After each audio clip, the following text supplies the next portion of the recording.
So we've talked about the Pacific, we've talked about the Atlantic, elephant in the room, the El Nino, what we're currently experiencing.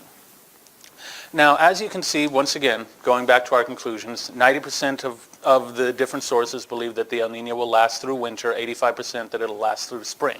But by the end of spring, there's a pretty much general consensus, and we agree that the El Nino will dissipate and eventually disappear. Now, the catch of the El Nino is this.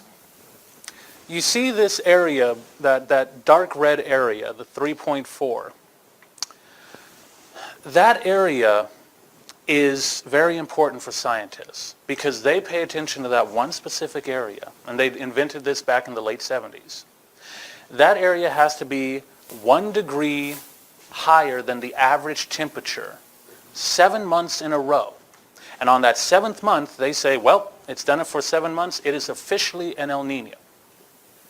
What this means, though, is that for farmers, for investors, for commodity brokers, for anybody who has to deal with weather, and most industries have to deal with climate and weather in some form or fashion, they've lived in an El Nino for 7 months.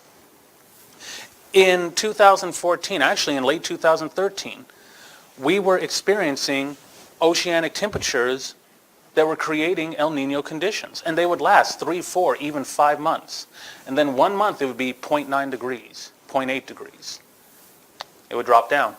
And the whole cycle has to start over. One of the things that we let our clients know about is the fact that we will officially declare as an El Nino at the same time the NOAA does, but we warn people about it ahead of time. Because just because an El Nino hasn't been officially declared doesn't mean that people aren't living in El Nino conditions. And while we've had it throughout 2015, through most of 2014, we were also having conditions like an El Nino. It just was never officially reported. So that's one of the reasons that we seem to be experiencing this year situations somewhat similar to last year. Not exactly the same, but similar.